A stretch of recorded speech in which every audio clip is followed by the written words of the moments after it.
Welcome, Virgo. This is Regina from Pacific Tarot, getting ready to do your April general reading.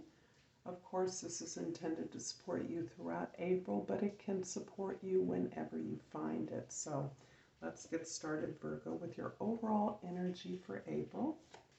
We have the Tower.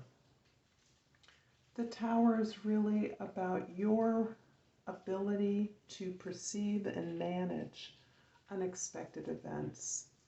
This is about you navigating the unpredictableness of the world, particularly now. This is about allowing those structures that are no longer serving you or your cause to fall, and to recognize where the course correction is in these destructions, in these moments where facades crumble, institutions that are intended to support us actually don't do the job efficiently. This can be your efforts in an institution where you may have been experiencing limitations and blocks, and allowing that entire facade to fall away in order to contribute to the way in which this particular organization, community, or institution is being rebuilt in a way that is more serviceable. But this can be a sudden change, one you weren't expecting, and that causes you to scramble in some sense, but one in which I'm feeling you're uniquely prepared for, and in which some change that you've actually worked towards, some agitation, some resistance that is internal to your participation to this process, and which you are now keen to take advantage, roll up your sleeves, and participate in a new way that you understand will serve its mission better. In the past, we have the Page of Swords, the Ace of Wands, and the Ten of Swords. A lot of change, a lot of change. And in fact, I'm sensing very much so that this change is providing you clearly with a new opportunity. The Ace of Wands is signaling a new direction, new growth, and new expansion, but after or as a result of your desire to push against the limits of this organization, institution, or business, even family structure that you have worked within, to really excavate your responsibility in the failures, in the disappointments that you've experienced, so that you have been looking at your own behaviors, taking responsibility for those, and recognizing that the things you have learned by observing these events that felt external to you were in many ways the result of behaviors, words, or actions, even patterns of those that contributed to the experience of blocks and limitations, ways perhaps in which you bought into the lack of service, lack of support that these institutions could provide for you, ways in which you hone perhaps too closely in internalizing those limitations, believing yourself to be a victim of them, and now recognizing that in fact the changes that are occurring that feel external are ones that you have worked towards. This has always been part of your, dare I say, radical agenda in working towards these institutions. It's your service to your clients, your students, your customers, your audiences, whoever they may be, that is part of opening out this receptivity, this curiosity about new possibilities.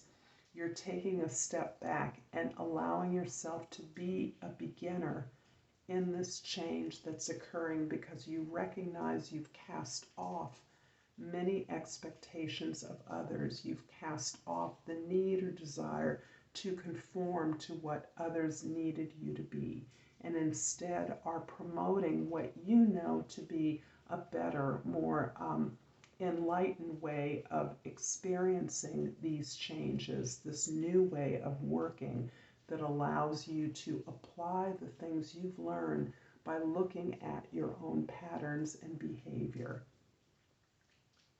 In the present, we have the Three of Pentacles, the Nine of Swords, and the High Priestess.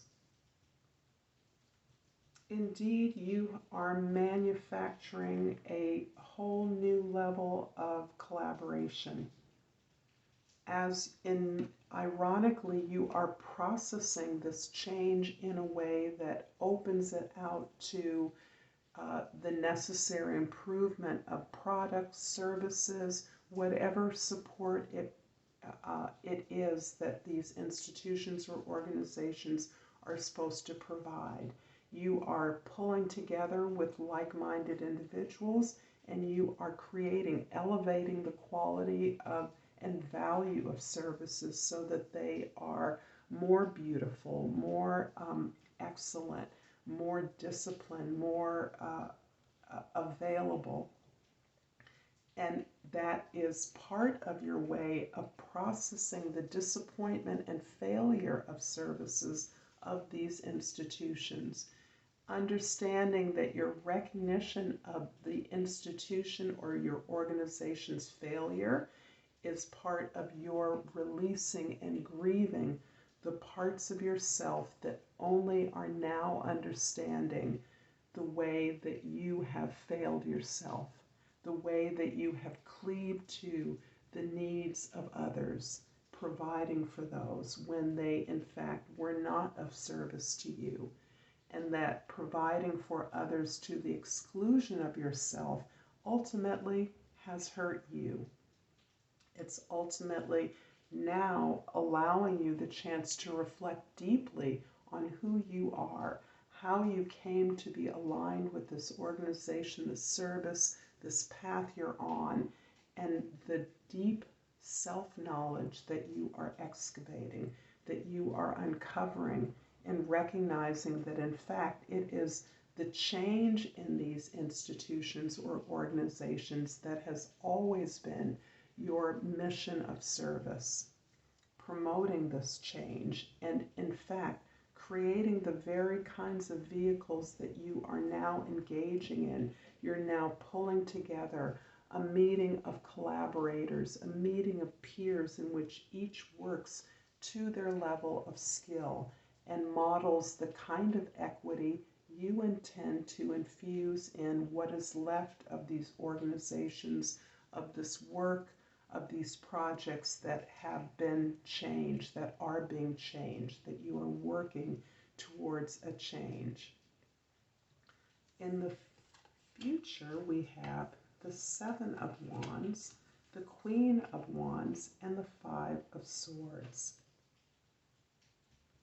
It's interesting that as you clarify the limits of your expertise, as you define your area of strength and effort, as you maintain clear boundaries that help you articulate your position, stand up for your ideas, your beliefs, your needs, and your desires, that you actually effectuate a greater sense of freedom that releases this greater empowerment that you're experiencing, this greater passion that is aligned with who you are at a more fundamental level. This is resonating with your personal mission that is about the service that you're capable of providing to others. The Queen of Wands is really about your confidence, the confidence in your passionate, creative abilities to begin anew, to articulate your voice and your vision, to clarify that, to push back to others and indicate that you are defining the circle of expertise that meets your needs, that reflects who you truly are. This is because you are willing and able to engage in the change that you now see as a part of the reflection of your own responsibility. Those things that you now understand were the source, in many instances, of the limitation you experienced in your work, in your relationships. You are recognizing those things for what they are. You're understanding that it is the kind of sabotage you experienced that only found its toehold, its footing, in your self-doubts, in your lack of confidence, in your ability to be influenced by the negative feedback of others, by the criticism. And this can be deeply about patterns that began in childhood, in your formative years, the conditioning of our society or your particular cultural heritage that formed expectations that did not reflect your needs or your desires, ways in which you now recognize that you can dismiss those, but you're picking your battles because you're also taking information from that feedback. You're understanding that reflects those individuals and not you. But having the confidence now, gaining the confidence in your expertise, in who you are, you now have the courage to see, objectify, detach yourself from these powerful feelings and recognize that they are not a reflection of you. This is powerful because you are still addressing the many wounds, the hurt, the heartbreak, the disappointment that you have sustained over many years, perhaps throughout your career, throughout your work, in ways that you now understand are no longer have the power to block your movement forward, no longer have the power to be obstacles to your success, your movement, your progress. And this indeed is incredibly liberating as you still allow yourself to grieve these losses and truly understanding the suffering that this feedback, this pushback, this sabotage has affected in your life, multiple ripples throughout your life. But you are infused with the passion of this new beginning, and that is what is carrying you forward. The Nine of Swords in the present is clarified by the Chariot and the Ten of Wands. Wow. Okay, so you're really able to pull together the tensions in your experience, pull together the poles, the oppositions within your environment to allow yourself to focus forward on the targets, on the goals that are a reflection of not only yourself, but of your ability to ask for help and to understand that that help is going to come to you in one form or another as you release these expectations of others, these obligations to others that in many ways have been dissuading, dismissing your own needs, not seeing you for who you are. You're releasing those, and I do sense that this has taken a tremendous toll on your physical health. You may be battling some kind of illness or lack of energy for sure as you are really unburdening yourself from false obligations. It isn't that you are dropping all of your desire to support and help others. Far from it. It's the opposite. You are recognizing that your efforts must be reciprocated in your relationships. As you support others towards their needs and desires, you are expecting that same back.